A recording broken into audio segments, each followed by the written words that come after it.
Fala, gente, beleza? Hoje nós vamos falar sobre os processos de derivação nominal, né? Porque nós acabamos de ver os processos de flexão, tanto nos nomes quanto nos verbos, né? As flexões nominais, a gente sabe que são por gênero e número, né? E as flexões verbais pelas desinências, mas sabemos também que há casos de derivação verbal, né? Mas primeiro nós vamos falar de derivação nominal, nos casos de derivação nominal. Nós sabemos, né, que existem aqueles processos de derivação por afixos, né, os sufixos e os prefixos, a derivação prefixal, a derivação sufixal, prefixal e sufixal, a derivação regressiva, a derivação própria, tem os casos de hibridismo, né, tudo isso vocês já devem estar familiarizados, né, por conta do assunto que está no livro de vocês, né? Mas então, vamos nos atentar para algo. Então, nós temos na língua portuguesa, né, nós temos as palavras que são as chamadas palavras primitivas, né, as formas primitivas, melhor dizendo, né, a gente sabe o que é forma, né, nós temos as formas primitivas, que constituem apenas um núcleo, né, que a gente tem aquele morfema principal, né, aquele radical, né, que tem apenas um núcleo. Por exemplo, a palavra jardim é uma forma primitiva, né? É uma forma primitiva. E também nós temos as formas secundárias. As formas secundárias, elas além do núcleo, elas possuem morfes derivacionais, né? Então, é o exemplo de jardineiro. É uma forma secundária, porque além do núcleo, né? Jardim, né? O jardim, aqui eu tenho um Nzinho também, né? Além do núcleo, você tem morfes derivacionais. Então, aqui no caso, né, esse eiro aqui, né? No caso aqui, ele apresenta, além do núcleo, um morfe derivacional. Então, basicamente, o que nós temos aqui, a gente tem apenas um núcleo, né? Um núcleo sendo radical, né? Então, nas formas secundárias é que vão acontecer os processos de derivação, né? Em jardineiro, por exemplo, a gente acrescentou o elemento, né? O sufixo eiro, sendo assim, há uma forma que deixa de ser primitiva para ser secundária, certo? Os sufixos derivacionais, né, eles funcionam como elementos que emprestam significados acessórios, né? Eles meio que emprestam os significados acessórios para produzir outros sentidos, né? Para produzir sentidos diversos, né? Para mudar a palavra, eles podem também mudar a palavra de uma classe para outra, né? Ou uma função gramatical para outra. Olha a importância, né? Você pode partir de um substantivo para um advérbio, né? Ou de um substantivo para um adjetivo, né? Olha, por exemplo, em matador, só que vocês terem uma ideia, gente, eu tô usando o livro do José Lemos, Morfologia do José Lemos.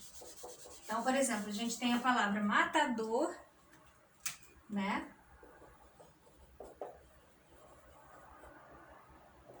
Matador. E aí o sufixo dor, aqui, ó, esse sufixo,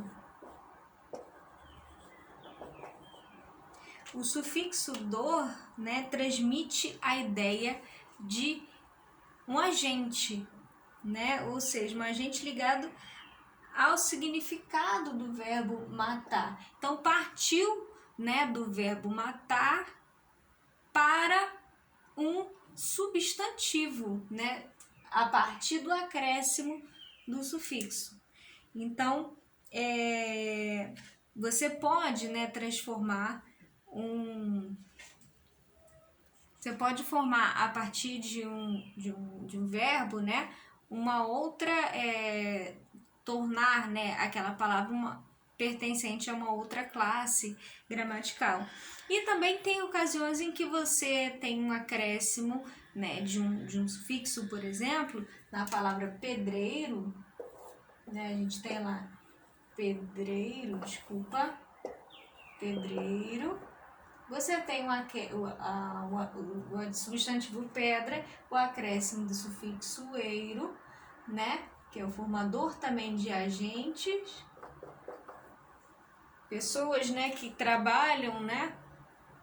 Tem um ofício, né? Então, você aqui tem, pelo acréscimo do sufixo, não deixou de ser um substantivo. Então, você partiu de um substantivo com acréscimo do sufixo, não deixou de ser um substantivo, né?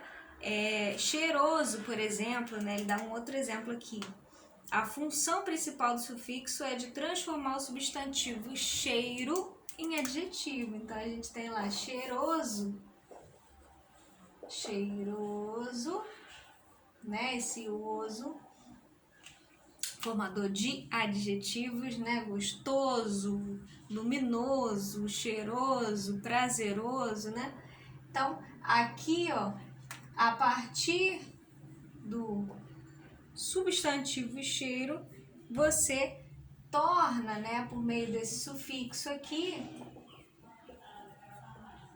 uma palavra pertencente a uma outra classe gramatical, a classe gramatical dos adjetivos. Certíssimo? Então, a gente tem essa riqueza, né, na nossa língua, por meio desses processos, né, tanto de derivação, né, você tem, como em alguns casos de flexão também, como a gente viu, né, como a mudança do gênero aí, né, transformando em uma outra significação, a riqueza que traz isso, né, na formação dessas palavras. Ok? Então, explicando melhor nessa questão da palavra do primitivo, do derivado, né? Nós temos aí os casos de derivação, justamente explicando que são palavras que partem, né, de formas primitivas para formas secundárias, para formas, melhor dizendo, derivadas.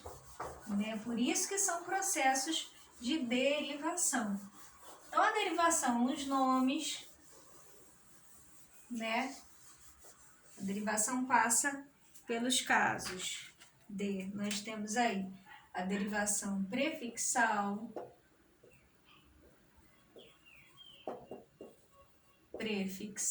como nós já havíamos, né, lido no livro, né, a derivação prefixal é o acréscimo do prefixo ao radical. Prefixo mais radical. Ora, nós temos aí o acréscimo do sufixo, né, que em alguns casos, por exemplo, o José Lemos, ele fala que quando ele trata da derivação sufixal, ele chama de derivação progressiva, porque ela é como se progredisse, né, a palavra se estendesse, né, aumentando o volume também até fonético, né? Então, vamos lá. Nós temos aí a derivação sufixal,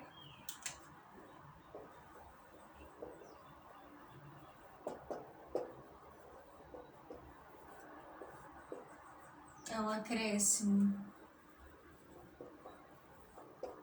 do sufixo, né, que é esse morfema, né, ligado ao radical, diretamente ao radical, né, pós o radical, também é chamado de derivação progressiva. Pelo José Lemos, por exemplo, né, que é esse que eu estou citando aqui agora. Nós temos também a introdução do infixo, né, do sufixo que entra dentro, entre a palavra, né? Então a gente tem os casos infixais, né? Os casos por infixo. O infixo ele fica dentro, né? O que no latim a gente chamava de sufixo incoativo, né? Por exemplo, o SC dos vocábulos tem, por exemplo, nascer, né? Esse SC era um sufixo incoativo que eles falavam, né? Mas aí a gente tem os casos dos infixos, a gente vê muito isso no latim também. Por exemplo, ó, a gente tem picar e pinicar.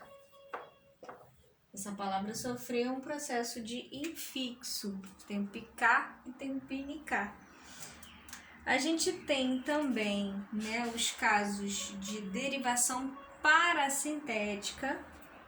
Deixa eu apagar aqui.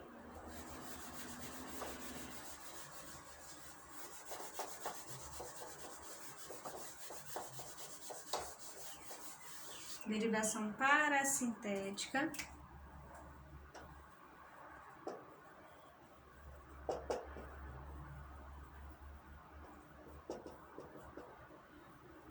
Quando que acontece a derivação parasintética? O acréscimo simultâneo, né? O acréscimo simultâneo de um prefixo e de um sufixo ao radical.